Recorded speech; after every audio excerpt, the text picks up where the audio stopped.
That was fun. Happy 4th of July, everyone. Happy Independence Day. Happy Declaration of Independence. Hope you're all doing well. Hope you're all firing up the Barbie. Getting some shrimps on the Barbie, or am I confusing things? Well, what's going on? Oh, art update. As you may know, I just got involved with a gallery here in Paris on Montmartre. It's called Art 21. If you want to see the website, it's art21concept.com. And Bruno's the proprietor there. And so he commissioned 5 pieces from me. He wants 2 40 by 40s. That's what these are. Excuse me. And 2 50 by 50s. That's half a meter. And then 1 80 by 80, which is nearly a meter. And Christopher, happy 4th of July. How are you doing? Hope all's well. And so here, I'm preparing a canvas because Bruno really digs the having the type of the old ancient books showing through in the painting. And kind of like what I did with this big canvas here. I've got it covered because I'm protecting it because this is still wet. See, there's a little bit of buckling down here. Don't know if you can see that. Amongst the rainbow, amongst the spectral diffusion. But, so this is the first step of achieving an effect like so. Can you see that pattern there? So what I do is I take some ancient book pages, old books. See, they're nice and yellowed. Oh, Mrs. Billingham, how are you? You hijacked Christopher's account. Nice work. My mom tried to do that to me too. And so then I put successive layers of paper on here. So I do first the book pages, and then I do a blueprint, as a matter of fact. I went to... Good job.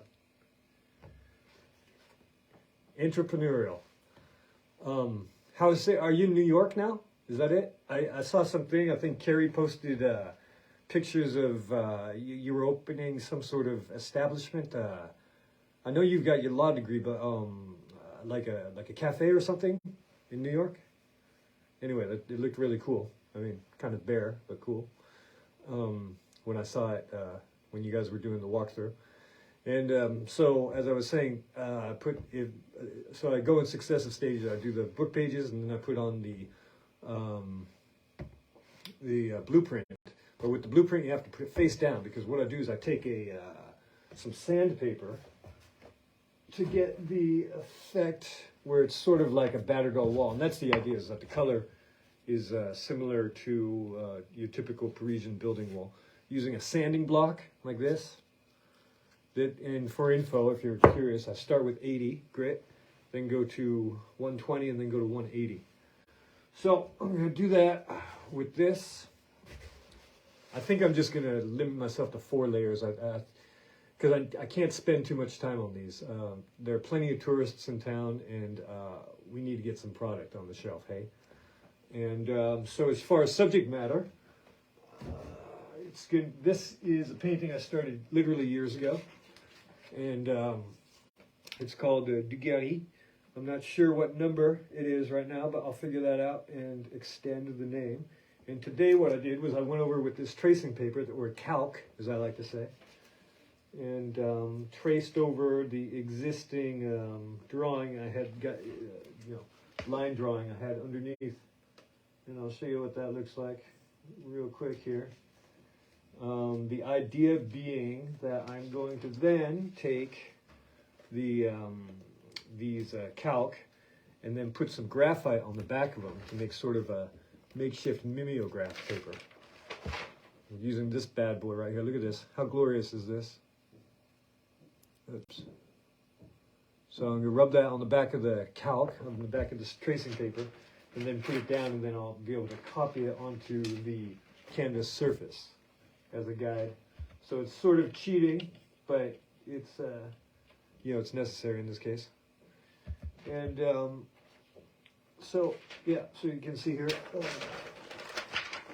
here's the tracing paper, and then here's the original drawing. So there's going to go. I'm going to go in here and scan these, as a matter of fact, so I can print out a number of them, so I can sort of assembly line these paintings. I've got 3 ideas, and what I'm going to do is I'm going to start with the smallest ones, the 40 centimeter square paintings, and then move up to 50 for a triptych, as a matter of fact. What I'm going to do is I'm going to blow this up and make this into a triptych, because this is 30 by 90 centimeters, so that's 3 30 centimeter squares. So I'm going to blow it up just a little bit with the computer to get it to 40 centimeters, and then I'm going to transpose it with that graphite method I just mentioned onto canvases, prepared canvases such as these, and then get the paint in there. And voila. Oh, and also I was just thinking, okay, this is like, I was wondering what to do with the margins, if that's what we could call it, the binding, the edges. And it's really cool when you have this, the paper pattern showing through, and so sometimes I paint them black or leave them white, but now it's going to leave the pattern, or not the motif on the side there. So that's what's up with that.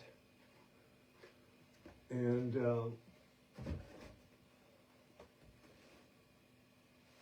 so that's an art update right there. Now, if I'm going to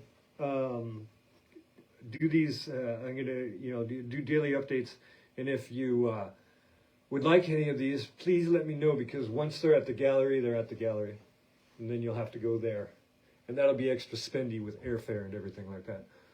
So voila quoi. Mrs. Bellingham, are you still there? Because I think it's time for a little bit of the Warrior of the Light. And if you are, you can give me a number between 25 and 157. 25 and 157, and I'll read that page. And so this is a French translation of Paulo Coelho's Manuel de la Guerre de la Lumière, de la Guerrière de la Luz in Portuguese. And then I'm gonna, it's not translate, but interpret. I'll interpret the page in English. Well, I guess you have better things to do. I don't blame you. So I'm gonna use the magic coin method. See what we got here. 200. 210. 310. So maybe we'll cut that in half. 155. Page 155. Ooh, near the end. Okay, we got a few minutes to spare. This is what you call the page, the item before the penultimate one. Penultimate.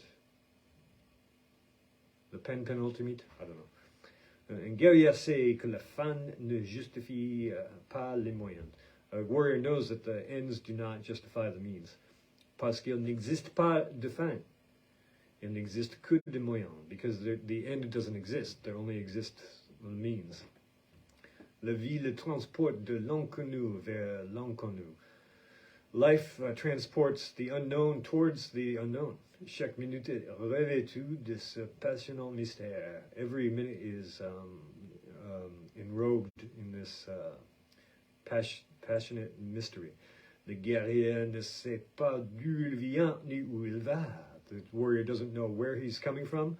Let's see. So, it is coming for or where it's going. So it's either reflexive or not. Don't know. Mais il n'est pas ici par hasard, but he's not here by accident. Et il se réjouit d'être surpris. Il s'enchante de découvrir des paysages nouveaux. And he rejoices to be surprised. And he's enchanted to discover a new country. New landscapes, but there's a better word that I can't think of right now. Horizons. No, that's not it. Souvent, il a peur, mais c'est normal chez un guerrier. Often he's afraid, but that's normal for a warrior. S'il pense uniquement au bout de son voyage, il ne prêtera pas suffisamment attention aux signes de chemin. That's true. That happened today. There was a dude playing guitar in the park, and I should have gone over and said hi, but I was too focused on my scheduling for the day. Anyhow. Well, that was really cool. It awakens your senses because you don't really notice the ambient sound. So I was listening to his guitar recede in the distance. He was playing some little motif. Let me see if I can replicate that real quick here.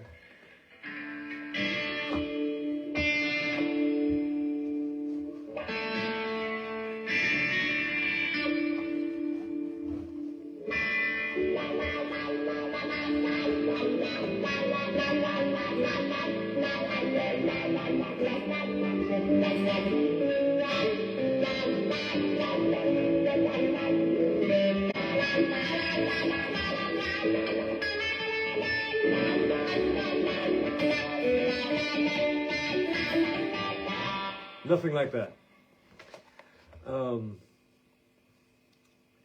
S'il se concentre sur une seule question, il perdra maintes réponses qui se trouvent à sa portée. So if he's concentrated on one question only, he will lose the many responses that are found, which are coming his way. Aussi le guerrier se donne-t-il tout entière, and the warrior gives all of himself. Dom, how are you doing, Dom? Dom, comment ça va toi? Quoi de neuf? Tout va bien?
Ok, je suis désolé, Dom, c'est fini maintenant, mais à la prochaine, je te signerai.